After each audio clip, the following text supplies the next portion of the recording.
Alright, this video is going to be on how to find the area of a triangle, specifically if you do not know what the height of the triangle is.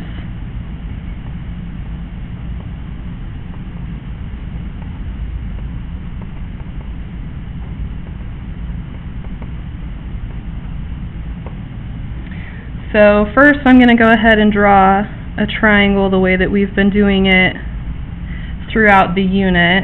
So I've got my angles and then the sides that correspond to them. And there are two different formulas that we're going to use, and I'm going to go ahead and show you where the first formula comes from, but basically you'll just have to memorize the formula itself. So a typical formula for area of a triangle would be that the area is 1/2 multiplied by the base multiplied by the height. So if we look at this triangle right here, that dotted line right there would be the height. And if you guys can see, I basically just broke this up into two right triangles. So let's say I wanted to solve this equation somehow. I wanted to find an equation that would use the h value for the height. I would say this is the angle I could talk about, and then this is the side that's given in the triangle, and that's the side that's given in the triangle. So I'm going to go ahead and pull out that information. So I would say this is sine of alpha equals opposite over hypotenuse. So if I wanted to solve for the height here, then I could just multiply by c on each side. So the height is c multiplied by sine of alpha. Alright, so this part right here is the height of my triangle. And then if you look at the picture of the triangle itself, then this value here is the base of the triangle. So if I wanted to find the area of that triangle, I could do 1/2 multiplied by the side B, and then the height of the triangle would be side C multiplied by sine of alpha. And if you look at this, the information that we just used, side B, side C, and alpha as an angle, side B and side C are these two sides, and alpha is the side in between them. So this is a case where the information that I'm given is side, angle, side. And this formula works for all three scenarios. So you could say, if I have 1/2 and I use side A and side C, then it would be sine of beta. Or if I use 1/2 of B and C, nope, I already did that one, A and C, oh, A and B is the one I didn't use. A and B, and that would be sine of gamma. So all three situations, so basically it's the two sides and then the letter that does not go with them. That would be given information of side, angle, side. So really you don't have to memorize like all three of these, you just have to memorize one and then know whichever two sides you used, it has to be the angle that has a different letter. So if we look at an example and we say that we have A is 8 centimeters and B is 6 centimeters, and I know that gamma is 30 degrees, and we want to find the area of that triangle. I'm going to go ahead and label everything in the picture. So 8 centimeters, 6 centimeters, 30 degrees. So the information that they gave me was side, angle, side.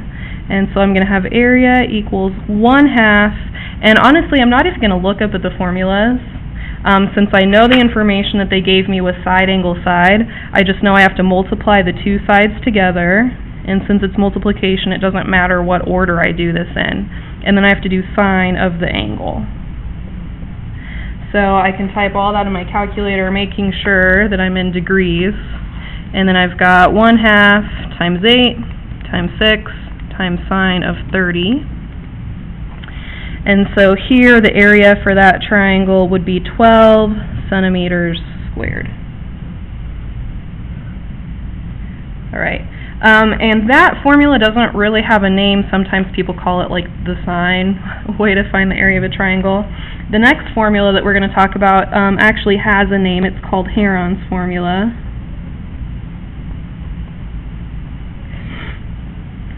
And you use this formula when you are given three sides. So the information you would be given would be side, side, side. So first, the sides would be A and B and C. So first we're going to find a value that we call S, and that is 1/2 of the three sides added together. And I'm sorry, I don't have a proof for this one, so if you want the proof for it, I can show that to you later. So that's how you calculate the value for S. And then the area of this would be S, so that's the S value that you calculated here, multiplied by S minus side A, multiplied by S minus side B, multiplied by S minus side C. Alright, so let's say we want to calculate the area of a triangle where A is 4 inches, and B is 5 inches, and C is 7 inches. The first thing we need to do is calculate the value for S. So 1/2 times 4 plus 5 plus 7.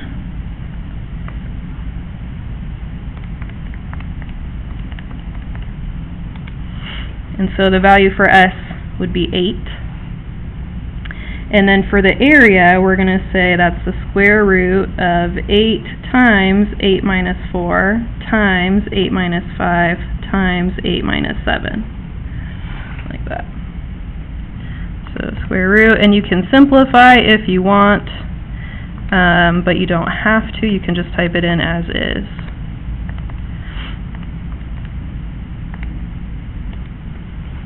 So I'm going to say that the area is approximately 9.898 inches squared. Now, just a side note for this, if you have an S value that needs to be rounded, of course we would not want to plug a rounded number in here, so that would be another circumstance where you could store the number. So just keep that in mind. Now, we do have triangles sometimes where the information that they give us is not side, side, side, and it's also not side, angle, side. So in the event that the information that they give you was like 2 angles and a side, you could go ahead and use the law of sines or the law of cosines to find another piece of information that would make it valid to use one of these options. And then you could plug that information into this formula. So really, if you have a preference on which formula you like to use, you can always manipulate the problem. You can usually manipulate the problem to do what you want it to do if you're given a couple pieces of information. Just make sure that anytime you have a number that you're going to round, that you store the exact decimal in your calculator and then use that value in the formula, because if you round before you do the formula, you're going to get the wrong answer.